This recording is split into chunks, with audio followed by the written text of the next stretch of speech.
In this video, I'm going to show you 10 simple rules that will allow you to take any basic chord progression and make it reach its absolute most emotional potential. So if you want to make chords that capture the hearts of your listeners, this video is for you. Let's get into it. First rule or tip is to focus on the chord movements, not the individual chords themselves. For example, if we take this F minor chord,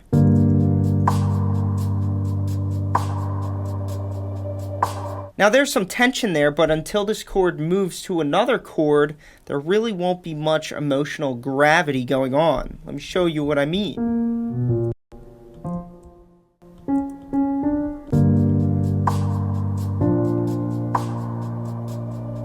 By simply adding a chord that moves upward, we get more of a positive tone from our little progression here. Now watch this.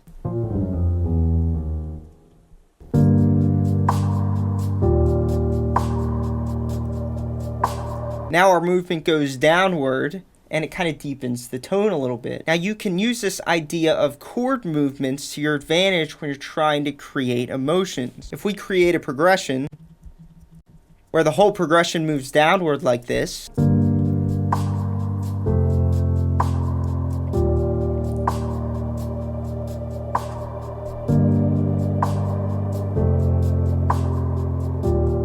that downward motion gives us that sadder tone. Now check this out. This is why I mentioned that you should try not to focus on the individual chords when you're trying to create emotion, because if we could take these same chords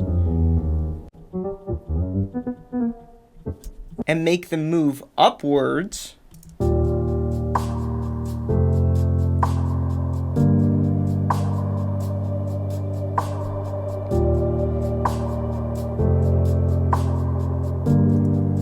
we get that more uplifting and heroic sound. Generally, with chords, upward moving progressions will give you a more positive tone.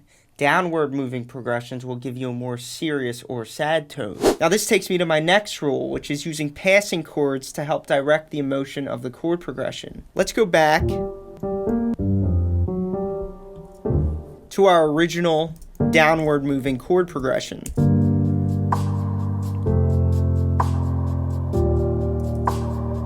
Let's say we like this sadness, but it's just a little too sad. We can add passing chords to kind of break up that sad flow a little bit. A passing chord is when you help one of the main chords in the progression transition to that next chord, but you kind of like disrupt the flow. We could shorten this middle chord, add a B flat, and then we'll resolve it on another upward shifting motion.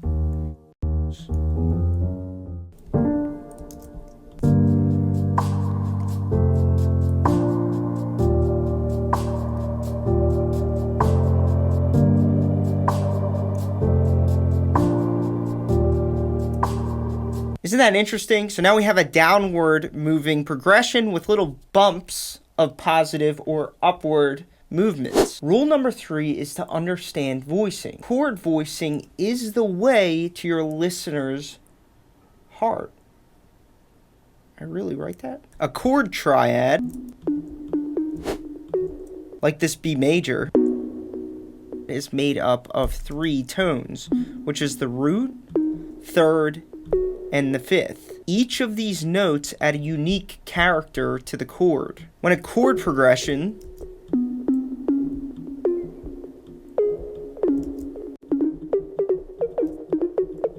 is made up of chords in this root, third, and fifth form, this is called closed voicing or basic form.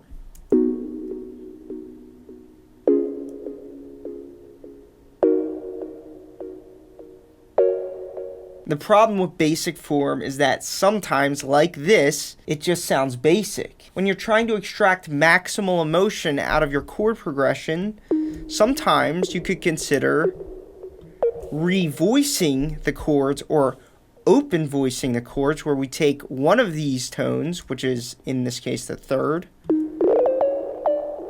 and put it up an octave, and now with the third on top of the chord, we get a more open sound.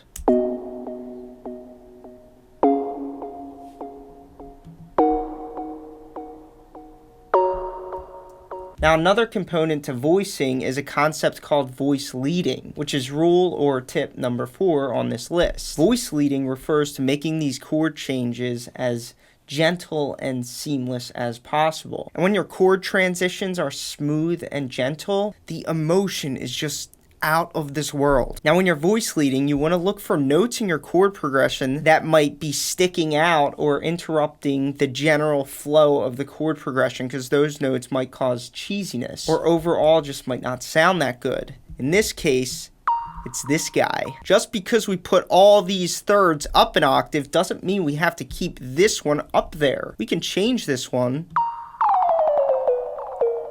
and tuck it back down here. And to make this chord even more in line with the rest of the chords, we can run this note again. When chord transitions share notes like this, the transition is beautiful and seamless.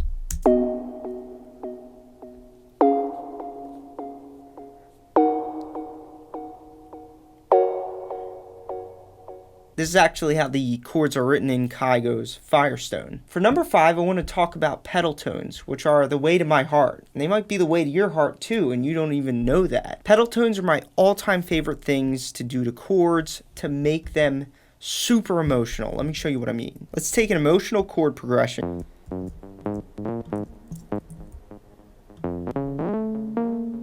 Which is this F minor, F sharp major, B flat minor, and A flat major.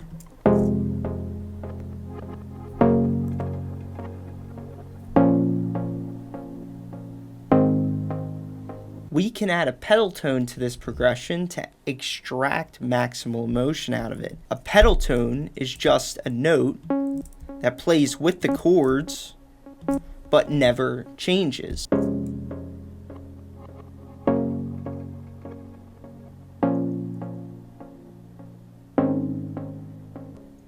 Isn't that beautiful?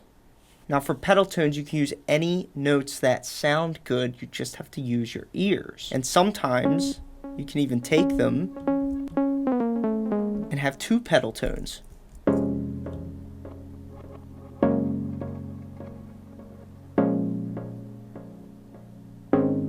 And this is now another way to voice lead, because now all of our chords share these notes, which makes the transitions more seamless. Now, something you'll notice with pedal tones, especially if you use 2 pedal tones, is that now we have a lot going on. And in regards to chords, when you have too many notes sometimes, it's not very easy on the ears. So what you can do is you could build your chord progression around that pedal tone. Let's go ahead and take the 5th off of each chord. And I'm going to take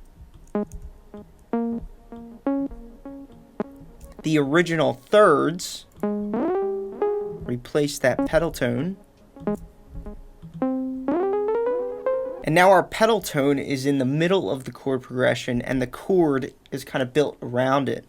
And we get this touching sound.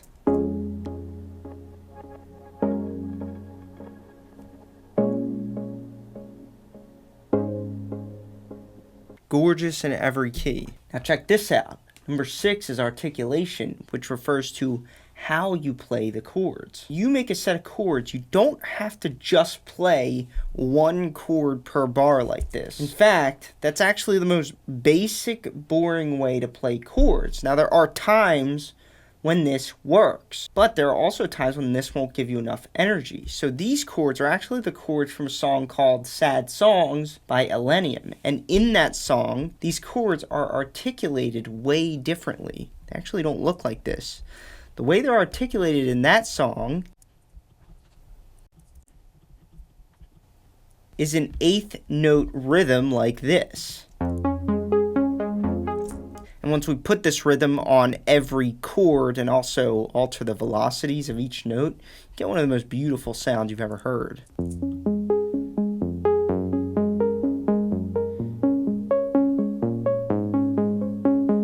In the song, I actually think it's a way higher tempo.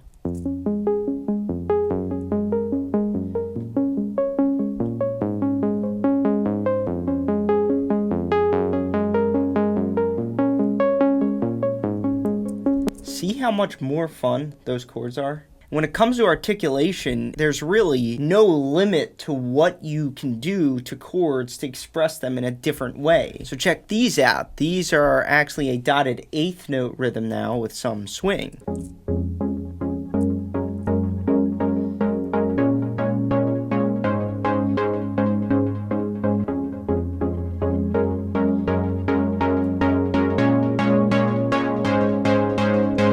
Every different articulation you try your chords in will have a slightly different effect on how they sound. So try that. Rule number 7. When in pursuit of extracting maximal emotion from your chord progressions, try using intervals instead of chords. I've been into this lately. It's one of my favorite things to do. So a chord is made up of a root, a third, and a fifth. That's what the notes are called, because the fifth is 5 steps from the root, and the third is either 3 semitones or 4 semitones from the root. Let's take this C minor, this D sharp major,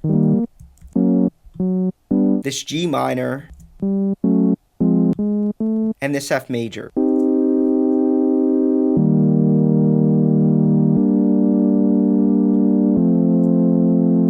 Of all the notes in this chord progression, the third and the root of each of these chords are the more emotional notes. The fifth is strong too, but it just doesn't do what the third does. So when you're building chords, you could play around with this idea and just run the chords either without the third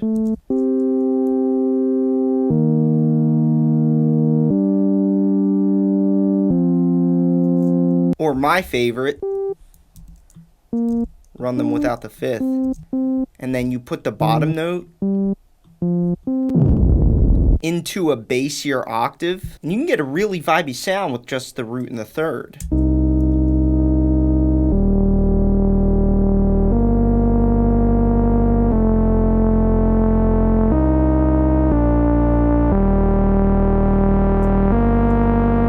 Here's the same intervals, but a different sound and articulation.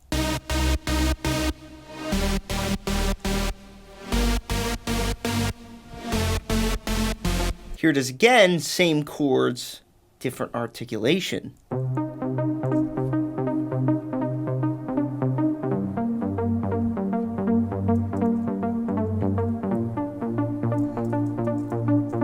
You could have so much fun with intervals because they're so simple. You could do whatever you want. You could play them however you want. And it's such a fast track to Emotion Town. This next one is called Freestyling. This just means that when you make a set of chords, you do whatever you can to those chords to make them sound good. Eventually you're going to get to a skill level where you know what all the chord progression combinations sound like. So you might say, I want a set of chords that aren't overly uplifting but a strong euphoric vibe. So you take an F minor,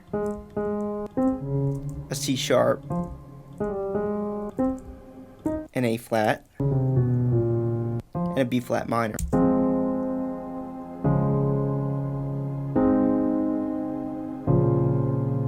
And then you'll realize that you can reach way more potential, or in other words, extract maximal emotion out of this chord progression if we just play around with it a little bit. So maybe that means we take the root notes, pull them down an octave. Looks like a pedal tone naturally started itself here, so we can add a pedal tone. We can revoice this chord to close it up a little bit for more closed sound, and then take this and also revoice that chord. And with a little bit of revoicing and pedal tone action, we get this pretty sound.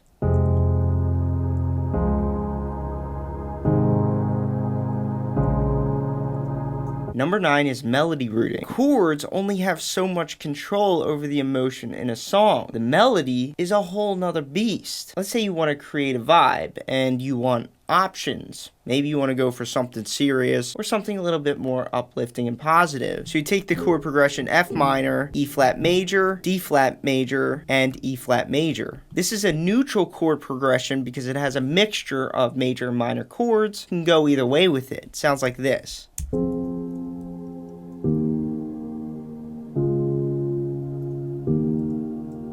We can help guide this progression to Emotion Town just based on the notes we pick on our melody. So watch this. This progression's in F minor. So if we root our melody on that minor tonic, make a very basic melody, we get a very serious tone.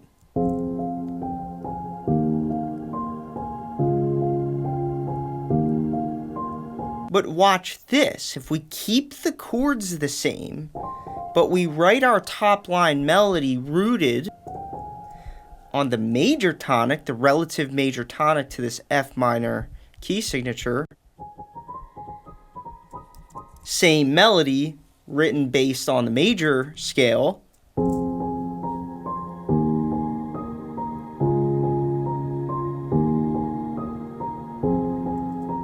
isn't that crazy how that works? Now this brings me to my final point, which is sound choice, which is the ultimate decider on which emotional direction your chords are going to go. There's a song called You Could Be the One by Avicii and Nicky Romero, and it sounds like this.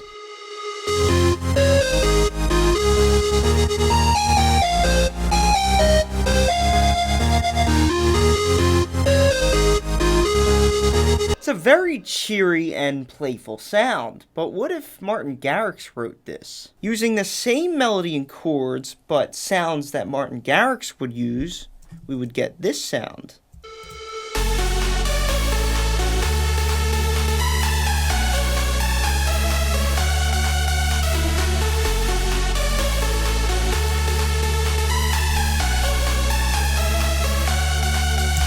I feel like we just get a more opened up, euphoric sound. And all we did was change the sound choice. That's a video for you guys. Thanks so much for watching. If you would like to learn more about writing chords and melodies and every other aspect of music production, whether it's music theory, sound design, mixing, and mastering, you can learn all those things under my personal guidance by enrolling in my course and community at the top of the description below. My course now offers coaching plans and comes with unlimited access to my inner circle. This is where you can ask me any music production question that you would like and also share your songs for feedback. If this sounds like something of interest to you, as I said, there's a link at the top of the description below, and I'll see you in there.